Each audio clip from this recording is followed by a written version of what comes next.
Hey guys, this is Miss Papanero, and today you guys are going to be making a figurative language foldable. Alright, there are several steps to this process, so sit back and pay attention, and this way if you get confused you can always go back and rewatch this video. Now, in order to make this foldable, you need 3 pieces of paper, alright? 1, 2, 3, this is yellow. I chose 3 different colors. They don't have to be 3 different colors. I'm just a colorful person. Alright, so 3 pieces of paper in total. Okay. You also need a pair of scissors. Okay, so make sure you have that. And then something to write with. Okay, I'm going to use a pen. You can use a pencil. So we're going to start there. So you're going to take the first piece of paper, and this paper is going to be your outline. Alright, you're going to fold it hot dog style. Just like that. Okay? So it should look like you're going to eat a hot dog. I'm not really going to eat this paper though. Alright, so the next piece of paper you're going to take,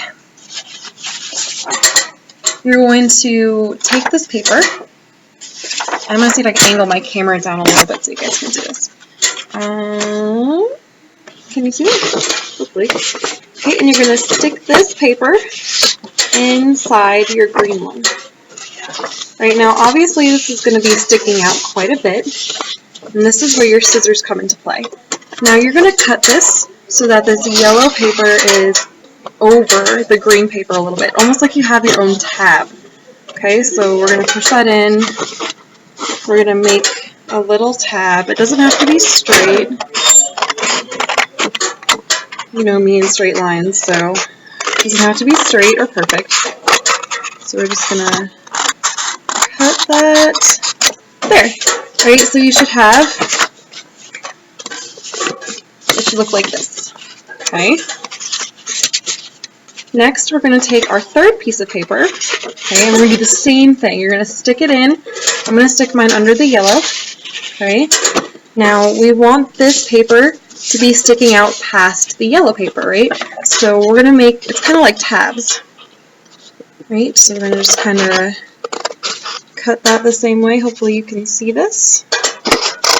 Not. Okay, so cut it all the way down. Sorry, I'm trying to angle this so you can see it. All the way down. Alright. And you should have your 3 colors like this. Okay? So the next thing we're going to do is we're going to, well, what I'm going to do, because if I don't do it now, I'll forget, or it will look disastrous. But I'm going to staple this. Okay? So when we do this in class, we'll go ahead and pass around the stapler. And hang on, my computer just sent me a pop-up. And I don't want that there. Go away. Okay, cool. So, paper. You're going to staple this back end here. Okay? So we want to staple it because we want it to stay together, obviously. So just 3 staples. 1, 2, 3. Okay. And now it's going to be kind of like a little book, right? You can open it.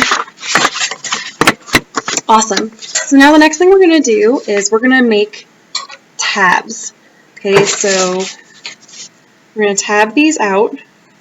So like 1, 2, 3, 4. All right, now you don't want to cut all the way to the end, obviously, because you're this is going to fall apart, and that's not what we want. We don't want this to fall apart. All right, so you're also going to cut to the top 2. Okay, the first one and the second one. All right, your first page and your second page. So I'm going to cut through the green one and the yellow one. All right, now these doesn't have to be perfect, once again. All right, and we're going to do about 7 of these. 1, 2, 3. Mine might be a little too big. 4, 5. Yeah, 6, 7. Something like that. Okay? Now, mine obviously are not even, but that's okay. So you're going to have this cool little flip book, okay? So that's how you make it. And then what we're going to do is we're going to label each of these with a different figurative language piece. Right, so your top one is going to be simile. All right, so let's go ahead and write simile down. I'm going to write it, and then I'm going to show you. Simile. Okay, simile. The next one is going to be metaphor.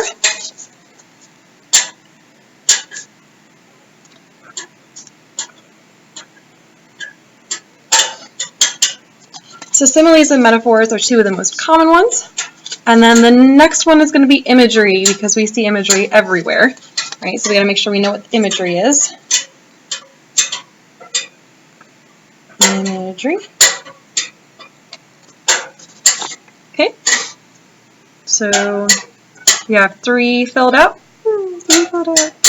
Okay, so the next one we're going to be looking at after imagery is hyperbole.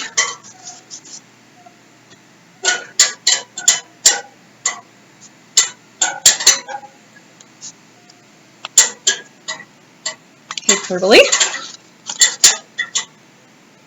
Okay. And then onomatopoeia. Yes, I will spell that for you. Let me spell it first.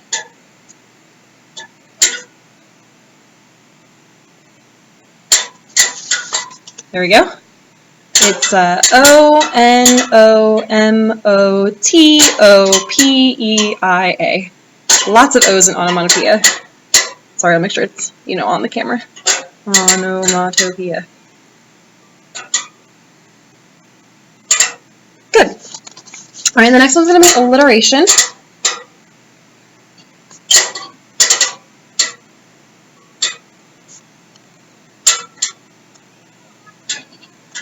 Alliteration. All right.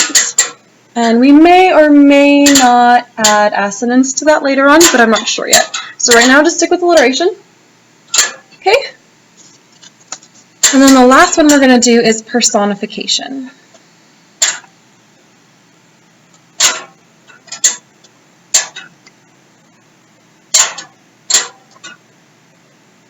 Okay. Personification. Now, are there more than just these 7? Absolutely. But these are the 7 we're going to be focusing on for right now. All right, so what you're going to be doing is, this is the word, and when you flip it over, you're going to have the definition here, an example here, and then we're going to find some visuals to help us remember what simile looks like. Okay, we're going to be cutting them out from a magazine, and we're going to be gluing them in here. So things that will personally help you remember what a simile means. So I'm going to write on here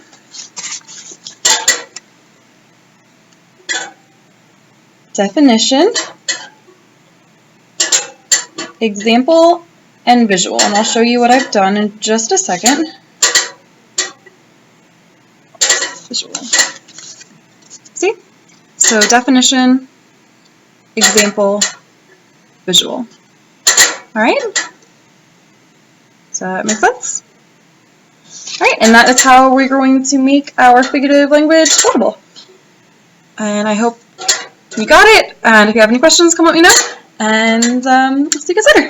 Thank you. Bye.